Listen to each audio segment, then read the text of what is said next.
to George and Clara Montoya in Embudo, New Mexico. She had 4 older siblings, Manuel, Michael, Eli, and George, and a younger sister, Kathy. Growing up in Velarde, Sadie liked playing outside in the dirt, walking down to the garden that Grandpa would have every year, and playing with her little sister and neighbors. They lived close to this church and walked down the hill from their home with Grandma Clara to attend Sunday Mass or come and say the Rosary.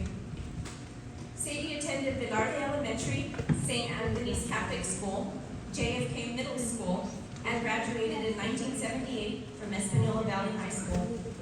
Her first job was at Tasty Freeze in Espanola as a car hop. After high school, Sadie attended UNM, where she met and became lifelong friends with Darlene, Kathy, Angie, Loretta, and Loylen. They traveled, went to concerts, and vacationed together. They all raised children at the same time, became empty nesters at the same time, but always stayed connected. They were there on her last days, bringing food for the family, visiting with Sadie, and giving us all their love and support. Sadie enjoyed hiking, dancing, and going to concerts with her friend Gary as well, who visited her until her final days. She was so loved by all. She left UNM to work different jobs and then began her greatest journey as mom to Philip and Brian. She loved both her boys with all her heart. She worked hard as a single mom and returned to school to complete her bachelor's degree in education and began touching hundreds of children's lives for the next 30 years.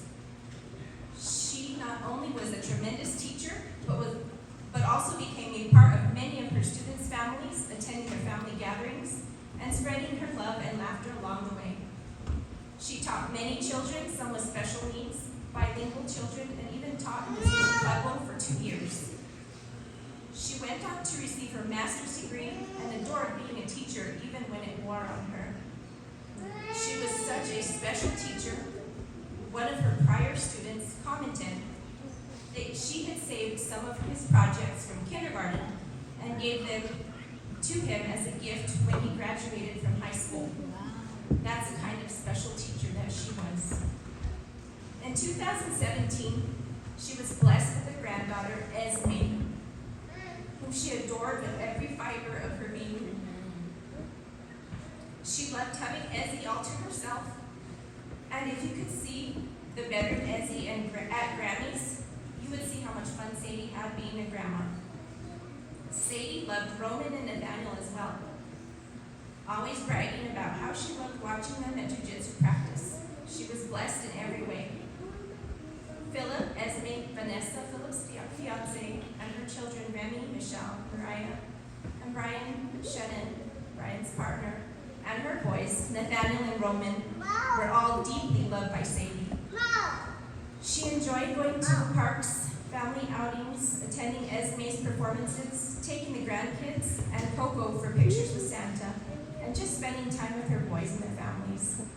She was a loving daughter to Grandpa George and Grandma Clara, helping take care of them in their final years until they passed away in 2012 and 2017.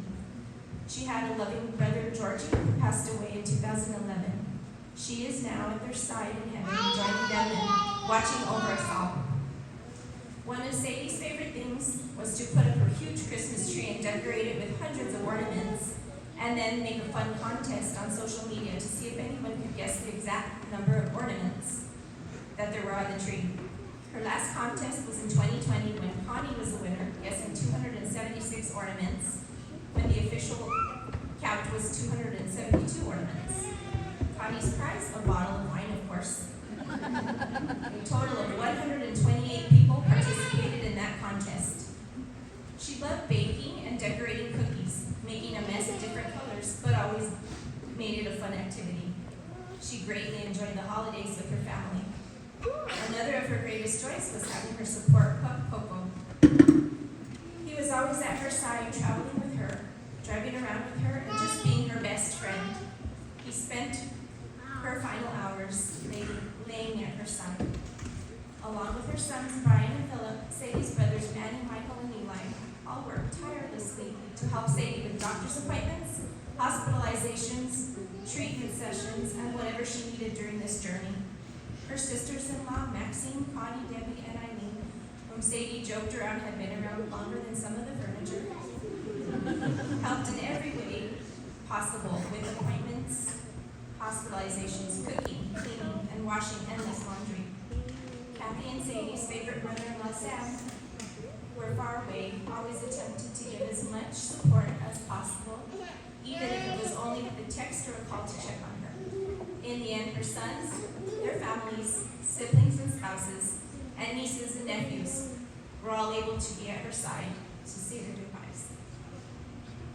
Sadie's last Facebook post was on April 25th, a few days after she found out her cancer had spread, and 2 days before her first of many hospitalizations. It was a quote from Pope Francis, to which she wrote, wonderfully said.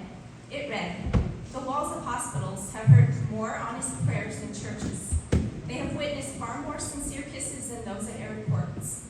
It is in hospitals that you see a hopeful being saved by a doctor, a privileged doctor saving the life of a beggar.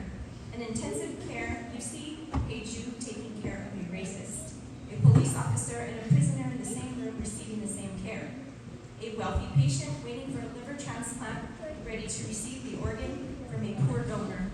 It is in these moments when the hospital touches the wounds of people, that in different worlds intersect according to a divine design. And in this communion of destinies, we realize that alone we are nothing. The absolute truth of people most of the time only reveals itself in moments of pain or in real threat of irreversible loss. A hospital is a place where human beings remove their masks and show themselves as they truly are, in their purest essence. This life will pass quickly, so do not waste it fighting with people. Do not criticize your body too much. Do not complain excessively. Don't lose sleep over bills. Make sure to hug your loved ones. Do not worry too much about keeping the house spotless. Material goods must be earned by each person. Do not dedicate yourself to accumulating an inheritance. You're waiting too much. Christmas, Friday next year, when you have money, when love arrives, when everything is perfect. Listen, perfection does not exist. A human being cannot attain it because we are simply not made to be fulfilled here. Here we are given an opportunity to learn, so make the most of this trial of life and do it now. Respect yourself, respect others, walk your own path, and let go of the path others have chosen for you. Respect, do not comment, do not judge, and do not interfere. Love more, forgive more, embrace more, live more intensely, and leave the rest in the hands of the Creator, Pope Francis. So the story of her life was that she was a loving daughter, sister, mother, grandmother, favorite Auntie Sadie, niece, cousin, and friend. She always made time to visit our Auntie Rosalie, singing Las Mañanitas at the top of her lungs for her birthday, or taking Auntie Carmen and Auntie Ramona to lunch just to catch up. She enjoyed retirement for a year, traveling and going on several cruises, dancing, hiking, painting rocks, spending time with her friends, spoiling her grandchildren, spending time with Coco, and loving us all to the best of her ability. Although her final months were difficult, she had her family and friends at her side when she needed them most. I would like to close by saying that I am sure that everyone sitting in this church has a fond memory of Sadie, something she said or did to touch your life. We ask that you always keep her in your heart, and that you smile, and maybe enjoy a giggle when you think of her. Rest in peace, sweet soul. We thank you for lighting up our lives with your crazy laugh and your wonderful smile. Forever in our hearts, sweet Sadie, we miss you dearly. On behalf of Brian, Philip, and their families, and Aunt Sadie's siblings and families, we thank you for your love and support throughout her journey. We will have a reception in her honor following her burial here at the parish hall next door. You're welcome to join us in celebrating her